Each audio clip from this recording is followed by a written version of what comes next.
Hello everyone, নিয়ে হাজির হয়ে গেলাম তেলাকুশ পাতা শুটকির বাগারের ভিডিও। প্রথমে আমাদের বাড়ির পাশ থেকে কড়া কড়া তেলাকুশ পাতাগুলো তুলে নিয়ে আসলাম। আসার পর একটা ঝুড়িতে রাখলাম। রাখার পর এক এক করে সুন্দর করে তেলাকুশ পাতাগুলো কড়া কড়া ডোবাগুলো বেছে নিলাম।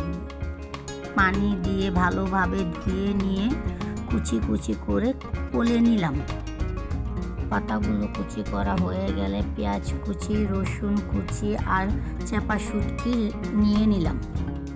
কড়াইটা গরম হয়ে আসার পর পরিমাণ মতো সয়াবিন তেল দিয়ে দিলাম।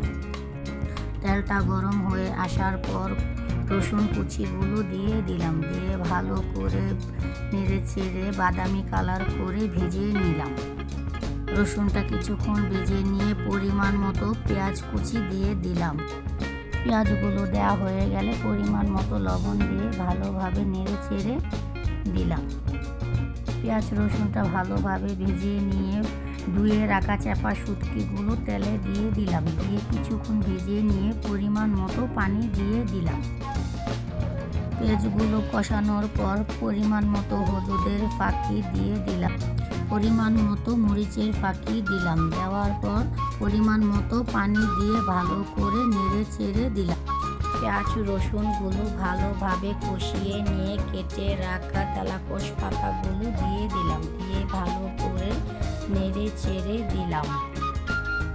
পাতাগুলো ভালোভাবে কষিয়ে নিয়ে পরিমাণ মতো পানি দিয়ে দিলাম। পরিমাণ মতো পানি দিয়ে ভালো করে ঢেকে দিলাম। ঢেকে নিয়ে 20 মিনিটের মতো জাল করে ভালো করে নেড়ে চেড়ে চুলা থেকে কড়াইটা নামিয়ে নিলাম।